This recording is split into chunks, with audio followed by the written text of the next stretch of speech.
Assalamualaikum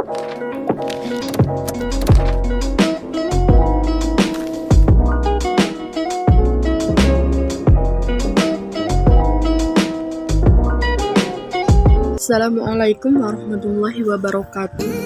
Di sini saya memenuhi tugas penyusunan laporan keuangan dengan dosen pengampu Ibu Indah Permatasari SSTMAK, kelas akuntansi keuangan perusahaan 3B. Di sini saya akan menjelaskan mengenai tentang perusahaan jasa. Yang pertama, pengertian perusahaan jasa. Perusahaan jasa adalah perusahaan yang kegiatan utamanya melakukan penjualan dan penawaran produk dalam bentuk pelayanan atau jasa. Perbedaan proses kegiatan dan produk yang dihasilkan menjadikan siklus akuntansi perusahaan jasa juga berbeda. Kedua, contoh perusahaan jasa. Ada 6 contoh di dalam perusahaan jasa, yaitu yang pertama, jasa profesi sebagai dokter, akuntan, konsultan keuangan, serta konsultan pajak. Kedua, jasa travel seperti penjualan tiket perjalanan dan angkutan umum. Ketiga, layanan instalasi dan reparasi seperti reparasi ponsel maupun bengkel. Keempat, jasa pendidikan atau kursus seperti bimbingan belajar, kursus bahasa, serta sekolah. Kelima, penginapan seperti hotel dan asrama. Keenam, penyedia layanan komunikasi seperti televisi, radio, dan telepon. 3. Pengertian perusahaan jasa menurut para ahli. Pertama, menurut Philip Kotler, perusahaan jasa adalah yang menawarkan suatu tindakan bersifat abstrak atau tidak berwujud dan tidak menyebabkan perpindahan kepemilikan pada orang lain. Kedua, menurut Christian Grondros, perusahaan jasa adalah perusahaan yang dalam kegiatannya terdiri dari serangkaian aktivitas intangible yang terjadi antara pelanggan dan pegawai jasa untuk mengatasi masalah pelanggan. Yang ketiga, menurut Jasdin Saladin, perusahaan jasa adalah badan usaha yang melakukan kegiatan yang tidak berwujud, tidak menghasilkan kepemilikan yang ditawarkan suatu pihak ke pihak lainnya. Keempat, menurut Adrian Paine, perusahaan jasa adalah perusahaan yang melakukan aktivitas ekonomi yang memiliki nilai atau manfaat intangible, di mana terdapat interaksi dengan konsumen atau dengan barang tapi tidak menghasilkan transfer kepemilikan. 4. Karakteristik perusahaan jasa. Yang pertama, kegiatan utamanya menjual jasa. Kedua, tidak menyediakan produk dalam bentuk fisik. Ketiga, bisa membutuhkan atau tidak membutuhkan barang berwujud. Keempat, produk jasa tidak bisa sama persis antar konsumen. Kelima, harga jasa tidak dapat dipatok general. Keenam, tidak ada harga pokok produksi dan penjualan. 5. Pemaparan siklus akuntansi perusahaan jasa. Pertama, pengertian siklus akuntansi. Untuk perusahaan jasa, umumnya siklus akuntansinya sama seperti pada umumnya. Transaksi dibukukan ke jurnal umum dan jumlahnya dimasukkan ke buku besar. Pada akhir siklus akuntansi, baik itu bulanan, caturwulan, atau setahun, perhitungan di buku besar akan disesuaikan dan pernyataan keuangan dipersiapkan. Kedua, tahapan siklus akuntansi. Terdapat 8 siklus pada tahapan siklus akuntansi, yaitu yang pertama, analisis transaksi. Di tahap ini, kita harus mengumpulkan semua data transaksi perusahaan jasa.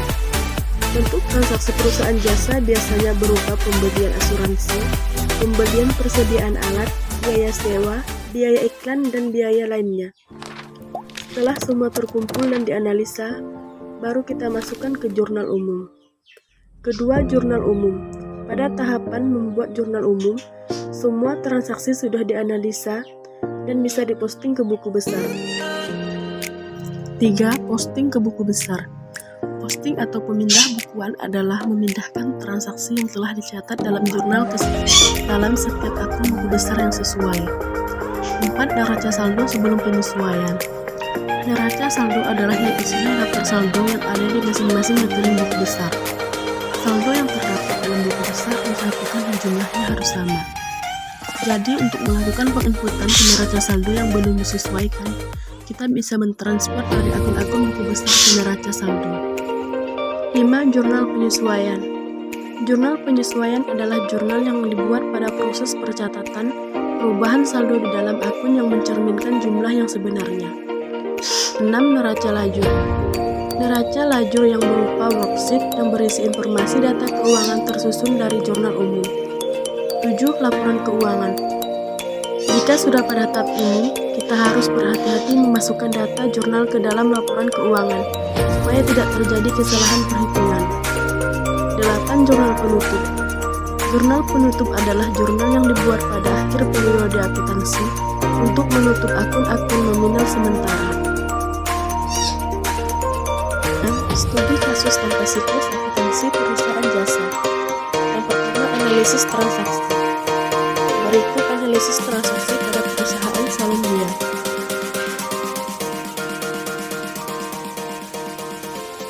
Jurnal Umum Salondia. Pada tanggal 2 Desember 2019, Leona Lia mendirikan salon kecantikan yang diberi nama Salondia. Untuk modal pertama disetorkan uang sebesar Rp1.500.000 ke bank atas nama rekening Salondia. Maka berpengaruh terhadap kas bertambah di debit sebesar Rp1.500.000 dan modal Nona Lia bertambah di kredit sebesar Rp1.500.000. Pada tanggal 3 Desember 2019, membayar sewa ruangan untuk bulan Desember sebesar Rp120.000, maka berpengaruh terhadap beban sewa bertambah di debit sebesar Rp120.000 dan kas berkurang di kredit sebesar Rp120.000. Pada tanggal 4 Desember 2019, membeli secara tunai peralatan salon sebesar Rp900.000, maka berpengaruh terhadap peralatan salon bertambah di debit Rp900.000 dan kas berkurang di kredit sebesar Rp900.000. Pada tanggal 5 Desember 2019, dibeli cleansing cream, hair dryer, lotion, dan perlengkapan lainnya secara kredit seharga Rp200.000. Maka berpengaruh terhadap perlengkapan bertambah di debit sebesar Rp200.000, hutang dagang bertambah di kredit sebesar Rp200.000. Pada tanggal 6 Desember 2019, dibayar biaya pemasangan iklan mini di harian Sijori Pos sebesar Rp50.000. Maka berpengaruh terhadap beban iklan bertambah di debit sebesar Rp50.000, kas berkurang di kredit sebesar Rp50.000. Pada tanggal 15 Desember 2019, dibayar gaji karyawan untuk tanggal 1 sampai 15 Desember 2019 sebesar Rp72.000. Maka berpengaruh terhadap beban gaji bertambah di debit sebesar Rp72.000, kas berkurang di kredit sebesar Rp72.000. Buku besar Salondia per 31 Desember 2019. Yang pertama pada akun kas per tanggal 2 Desember 2019 sampai 31 Desember 2019, yaitu adanya 11 transaksi. Pada tanggal 2 Desember 2019 yaitu setoran modal di sisi debit sebesar Rp1.500.000. Kemudian pada tanggal 3 Desember 2019 adanya transaksi sewa kantor berada di sisi kredit sebesar Rp120.000, yang mana saldonya Rp1.500.000 dikurang Rp120.000 dapat Rp1.380.000 di sisi debit. Dilanjutkan juga pada akun-akun lainnya sehingga total akhir dari akun kas yaitu sebesar Rp262.000 pada sisi debit. Akun yang kedua, perlengkapan. Per tanggal 5 Desember 2019, di mana transaksinya membeli perlengkapan, saldo akhirnya Rp200.000. 3. Akun peralatan. Pada tanggal 4 Desember 2019, membeli peralatan salon sebesar Rp900.000, dan pada tanggal 29 Desember 2019 membeli peralatan salon sebesar Rp3.600.000. Maka saldo akhir dari peralatan salon adalah sebesar Rp4.500.000 di sisi debit. Yang keempat, akun hutang dagang. Pada tanggal 5 Desember 2019 membeli perlengkapan, yang mana saldo akhir dari hutang dagang adalah Rp200.000 di sisi kredit. Yang kelima, akun hutang bank. Pada tanggal 29 Desember 2019, kredit investasi kecil, yang mana saldo akhir dari hutang bank adalah Rp3 juta di sisi kredit. Yang keenam, akun modal Nona Lia. Pada tanggal 2 Desember 2019, untuk setoran modal, yang mana saldo akhir dari modal Nona Lia adalah Rp1.500.000 di sisi kredit. Yang ketujuh, akun Pripe Nona Lia. Pada tanggal 31 Desember 2019, untuk pengambilan pribadi, yang mana saldo akhir dari Pripe Nona Lia adalah sebesar Rp100.000 di sisi debit. Yang kedelapan, akun pendapatan jasa salon. Pada tanggal 15 Desember 2019, jasa salon saldo berada di sisi kredit sebesar Rp300.000, dan pada tanggal 31 Desember 2019, saldo pendapatan jasa salon berada di sisi kredit sebesar Rp700.000. 9. Akun beban sewa. Pada tanggal 3 Desember 2019, sewa kantor, yang mana saldo akhir dari beban sewa berada di sisi debit sebesar Rp120.000.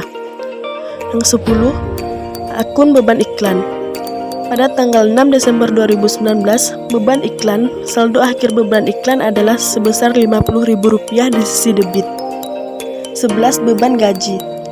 Pada tanggal 15 Desember 2019, beban gaji berada di sisi debit sebesar Rp72.000, dan pada tanggal 31 Desember 2019, beban gaji berada di sisi debit sebesar Rp96.000, yang mana saldo akhir dari beban gaji adalah sebesar Rp168.000 di sisi debit. Neraca saldo sebelum penyesuaian pada salon Lia per 31 Desember 2019. Akun yang pertama, kas, sebesar Rp262.000 di sisi debit. Perlengkapan Rp200.000 di sisi debit. Peralatan salon Rp4.500.000 di sisi debit. Hutang dagang Rp200.000 di sisi kredit. Hutang bank Rp3 juta di sisi kredit. Modal Nona Lia Rp1.500.000 di sisi kredit. Pripe Nona Lia Rp100.000 di sisi debit. Pendapatan jasa salon Rp700.000 di sisi kredit. Beban gaji Rp168.000 di sisi debit. Beban sewa sebesar Rp120.000 di sisi debit. Beban iklan sebesar Rp50.000 di sisi debit. Maka total neraca saldo sebelum penyesuaian pada salon Lia adalah sebesar Rp5.400.000 di sisi debit dan Rp5.400.000 di sisi kredit. Nol penyesuaian pada salon Lia per 31 Desember 2019, yang mana akun pertama biaya penyusutan Rp25.000 di sisi debit, akumulasi penyusutan Rp25.000 di sisi kredit, biaya perlengkapan Rp150.000 di sisi debit, perlengkapan Rp150.000 di sisi kredit, beban gaji Rp18.000 di sisi debit, hutang gaji Rp18.000 di sisi kredit, beban bunga Rp4.000 di sisi debit, dan hutang bunga Rp4.000 di sisi kredit, yang mana total jurnal penyesuaian pada salon Lia adalah Rp197.000 di sisi debit dan Rp197.000 di sisi kredit.